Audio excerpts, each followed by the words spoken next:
Muy buenos días, señoritas, jóvenes estudiantes, bienvenidos a la clase de biología del día de hoy. Recuerden que la semana anterior nos habíamos quedado en lo que es el estudio del sistema excretor, viendo sus partes, su estructura y cómo funcionaba. Recuerden también que vimos parte del aparato urinario, cómo se procesaba, cómo se fabricaba, cómo se segregaba la orina y básicamente veíamos cómo se eliminaban los desechos de nuestro organismo a través justamente de las vías urinarias, ¿no? Incluido obviamente estos órganos fundamentales que eran los riñones. Ahora el tema de hoy va a ser la nutrición, ¿sí? Porque si estamos hablando de sistema digestivo, estamos hablando de sistema excretor, de aparato urinario, pues tenemos que encontrar una parte en donde entendamos cómo absorbe nuestro organismo los nutrientes, los cuales son fundamentales para el desarrollo de todos los procesos metabólicos de nuestro cuerpo, ¿sí? Recuerden que cuando vimos el sistema digestivo empezábamos por partes: ingestión, que es la asimilación, es decir, la entrada de alimentos; la digestión, que recuerdan eran digestión intestinal, digestión a nivel digestivo para descomponer los alimentos, ¿sí? Y la absorción, donde se van a recopilar, se van a almacenar, se van a adquirir los nutrientes para nuestro organismo; y la gestión, que básicamente sería lo que vimos la semana anterior, que es la excreción como tal, ¿no? El sistema excretor como tal. Pero hoy nos interesa la absorción, es decir, la nutrición, ¿sí? Y para entender esto, hagamos estas pequeñas preguntas. Primeramente, ¿qué es la nutrición? La nutrición no es más que el mecanismo, el proceso por medio del cual nuestro cuerpo, ¿sí?, asimila las sustancias que nuestro organismo va a necesitar, va a emplear para cumplir todas las funciones metabólicas, ¿sí? Eso básicamente es la nutrición. ¿Cuáles son los nutrientes? Los nutrientes son todas las sustancias químicas que generan, que segregan, que almacenan todos los alimentos, es decir, todas las sustancias químicas que provienen a través del proceso alimenticio. ¿Qué tipo de nutrientes existen? Bueno, básicamente existen dos tipos de nutrientes: nutrientes orgánicos y nutrientes inorgánicos. Tiene mucho que ver a los tipos de biomoléculas. Recuerden que también había orgánicas e inorgánicas. ¿Dónde puedo encontrar los nutrientes? Pues si estoy hablando de asimilación, ¿sí?, para cumplir todos los procesos metabólicos, y esta asimilación lo generan los alimentos, pues justamente ahí voy a encontrar estos nutrientes, en los alimentos. Eso básicamente sería la nutrición. Recuerden que hoy nos vamos a quedar aquí en absorción, en lo que es la nutrición, porque lo demás prácticamente ya lo vimos. Vamos con los nutrientes orgánicos. ¿Qué son los nutrientes orgánicos? Básicamente los nutrientes orgánicos tienen que ver con las 4 biomoléculas orgánicas. En este caso vamos a empezar con los glúcidos. Recuerden que los glúcidos son biomoléculas orgánicas, en este caso nutrientes orgánicos, que nos van a dar energía en ese momento, ¿sí? La característica de estos es que nos brindan energía al instante, ¿sí? Por ejemplo, si yo, digamos, estoy haciendo actividad física y ya estoy saciado, estoy cansado, y si tomo una barra energética de chocolate, me va a brindar energía en ese momento. Esa es la característica fundamental de los glúcidos, ¿sí? Los glúcidos se encuentran a manera de glucosa, de galactosa, almidón o celulosa, ¿sí? Por ejemplo, aquí tengo la miel de abeja y la leche. La miel de abeja, al ser altamente azucarada, ¿sí?, sacarosa, correspondería a una glucosa. La galactosa podría, de hecho, ¿no?, correspondería, por ejemplo, a lo que es los lácteos. En este caso, pues un vaso de leche es un ejemplo de una galactosa. La celulosa igual, ¿sí?, se va a encontrar básicamente en ciertos tipos de verduras, ¿sí? Por ejemplo, berenjenas brócolis, nabos, lechugas, ¿sí? En ciertos tipos gran tipos de vegetales cuya característica es tener justamente el color verde por el color de sus hojas. Y los almidones que voy a encontrar en verduras, pero básicamente y principalmente en lo que es cereales, en los tubérculos, ¿sí? Por ejemplo, ustedes han de haber escuchado, dice el típico, por ejemplo, el arroz. El arroz es muy alto en almidón, o la papa, o la yuca, ¿no? Aquí voy a encontrar almidones. Es decir, todos estos van a generar glúcidos, pero diferentes tipos de glúcidos, como glucosa, como vuelvo a repetir, la miel de abeja, la galactosa, que serían los lácteos, el almidón, que serían los cereales, ciertos tipos de frutas y también ciertos tipos de tubérculos. Y la celulosa que voy a encontrar básicamente en vegetales de hoja verde, básicamente, ¿no? Ese sería el primer nutriente orgánico, que serían los glúcidos. El siguiente serían los lípidos. Los lípidos también funcionan como energizantes, pero almacenan energía, es decir, son almacenadores de energía, a diferencia de los glúcidos, de estos nutrientes que su energía se emplea en el momento. En cambio, los lípidos se los emplea como reserva, ¿sí? Y aquí tenemos las grasas, los aceites, el colesterol, son ejemplos, ¿no? Vamos, por ejemplo, aquí tenemos la margarina o la famosa mantequilla. Esto correspondería en lo que es las grasas, ¿sí? Las grasas básicamente que muchas veces en nuestra alimentación, especialmente en los desayunos, muchas personas sí incluyen este tipo de aditamiento de lípido para sus desayunos, a veces en sus almuerzos o en sus cenas, ¿sí? Eso sería un ejemplo. Tengo los aceites. A ver, aquí tengo alguna variedad de aceites, de girasol, de maíz, de oliva, etcétera, etcétera, aceites vegetales que básicamente corresponden obviamente a la familia de los aceites y de los lípidos. Recuerden que los aceites son insolubles en el agua, es una propiedad fundamental de los aceites. Y también tenemos el colesterol, ¿sí? A través de también los lácteos y especialmente en los huevos. Especialmente en la yema de los huevos tengo alta concentración de colesterol. Esto sería el segundo nutriente orgánico. Vamos con otros nutrientes orgánicos, que faltarían dos.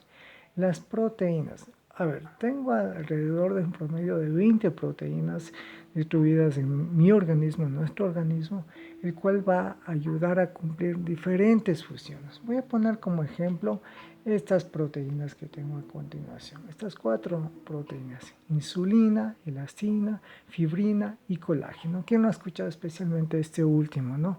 En los últimos tiempos, con esto de la moda, de los cambios, de la regeneración celular, de la, bueno, rejuventud, de rejuvener, bueno, ustedes me entienden, ¿no? De esta boga que se llama rejuvenerse, en encontrar la juventud eterna.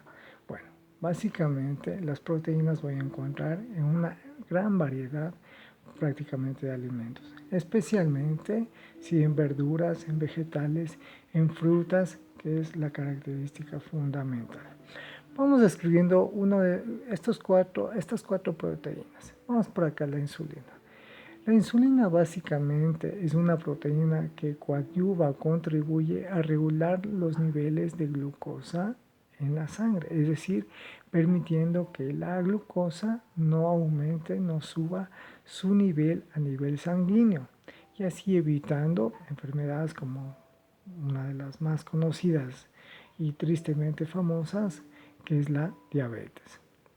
La elastina es otra proteína. La elastina, por ejemplo, se emplea básicamente en tratamientos dermatológicos a nivel cutáneo, es decir, a nivel de la epidermis, de la capa de la piel, para tratar de compensar la pérdida de elasticidad, y ayuda o contribuye a recuperar la regeneración celular, ¿sí?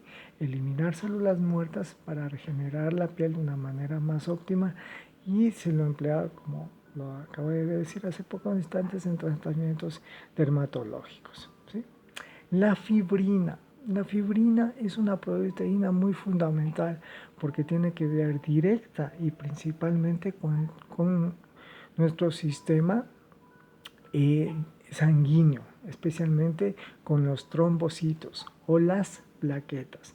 La fibrina es una proteína que trabaja en el sistema plaquetario, es decir, en la coagulación sanguínea. Cuando yo tengo una herida, si tengo una herida, qué sé yo, me lastimé, una herida cortopunzante, bueno, cualquier tipo de herida en donde va a intervenir una hemorragia, ¿sí? Ahí actúa la fibrina.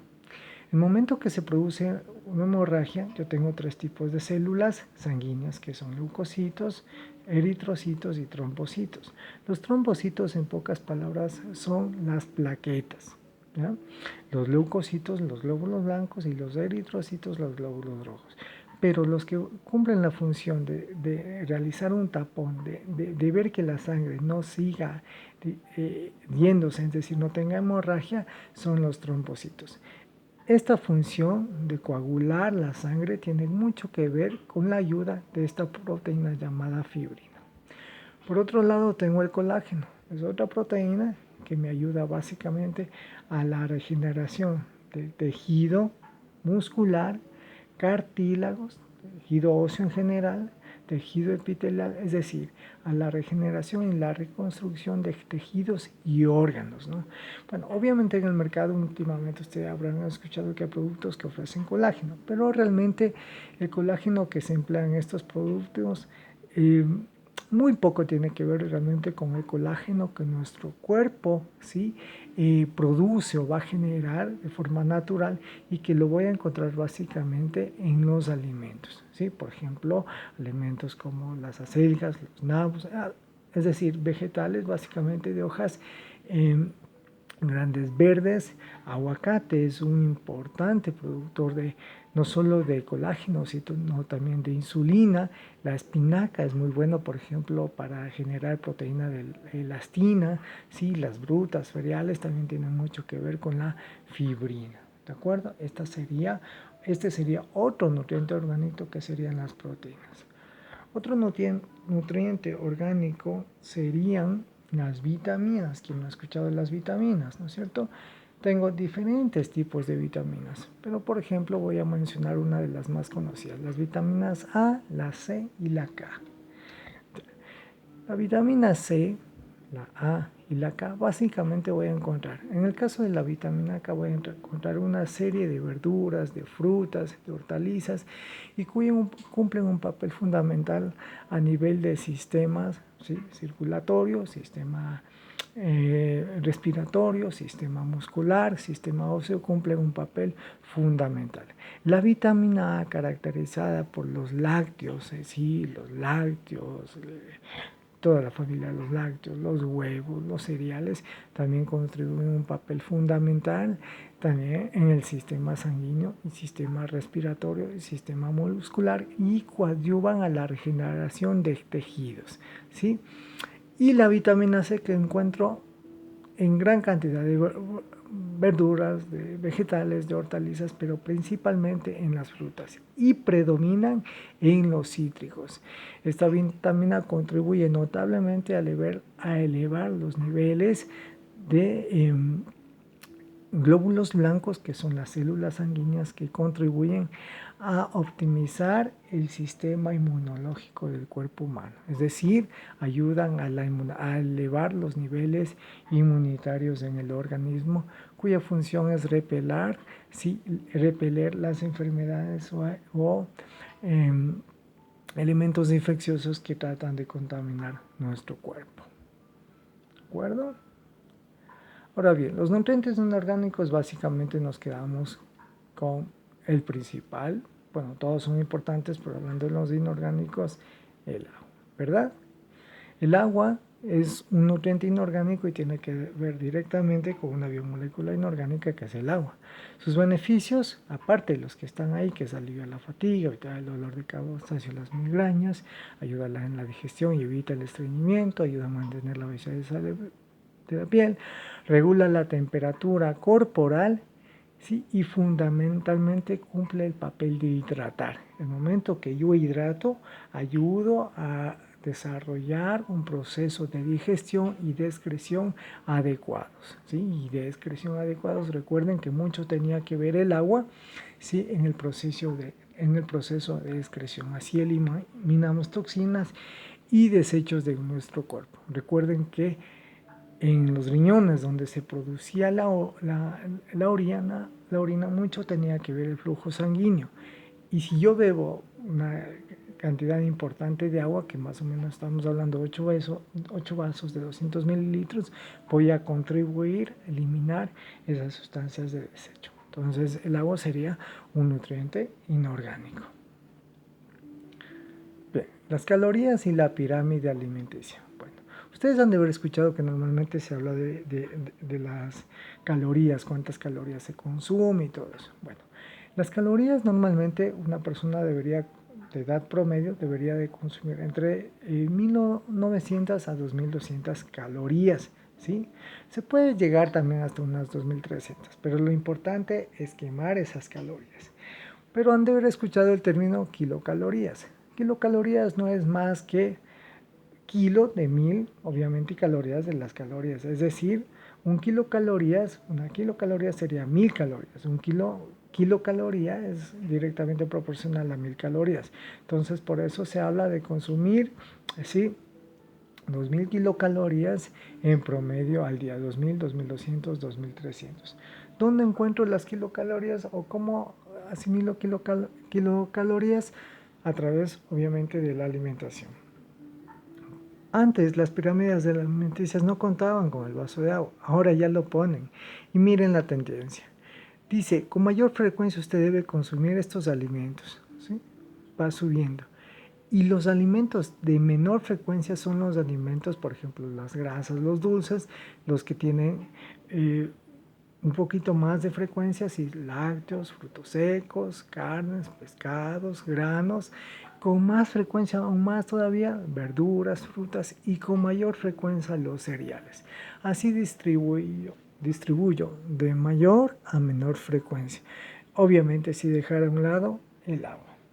Pero si hablamos de nosotros de alimentación, estamos hablando también del proceso o el trabajo agrícola. Y por eso vamos del cultivo orgánico a los transgénicos.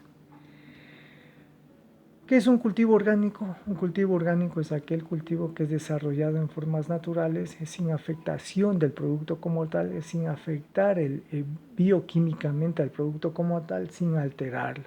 En cambio, un producto transgénico es aquel que es alterado químicamente, ¿sí? Su ADN para desarrollar en esto. Hay ciertos productos, por ejemplo, los transgénicos, que sí, es verdad, permanecen, aguantan, por decirlo así, más en el tiempo, su nivel de conservación es mayor, pero también tiene sus desventajas. Y una de esas desventajas es que el valor nutricional sí es alterado, ¿sí? Si yo tengo, por ejemplo, esta manzana y comparo una, imaginemos que esta no es de transgénico, es natural, vean el volumen, ¿sí? Pero mucha de esta manzana es procesada, es alterada genéticamente su ADN. ¿Y qué permite esto? Que no asimile todos los nutrientes que nuestro cuerpo va a necesitar. En cambio, una manzana de ciclo natural, cultivada naturalmente, va a ser mucho más beneficiosa para nuestro organismo. Bien, jóvenes, esto sería la introducción para la clase de hoy día. Por favor, vean el video, repásenlo un poco, alisten sus preguntas. En pocos minutos ya nos vemos. Que estén muy bien. Alisten de una vez sus preguntas si tuvieran alguna pregunta y ya nos encontramos en pocos momentos. Una cosa más, recuerden que los productos orgánicos de cultivo orgánico sin mayores aditamentos químicos son más ideal si empleo abono orgánico, ¿sí? A diferencia de los transgénicos, que no solo voy a emplear modos sintéticos, sino también, recuerden, altero el ADN, ¿sí? Biomolécula fundamental de todo ser vivo. Y obviamente estoy hablando del reino vegetal, porque pues ahí tengo los alimentos. Bueno, en pocos momentos nos vemos, que estén muy bien, un abrazo, chao, chao.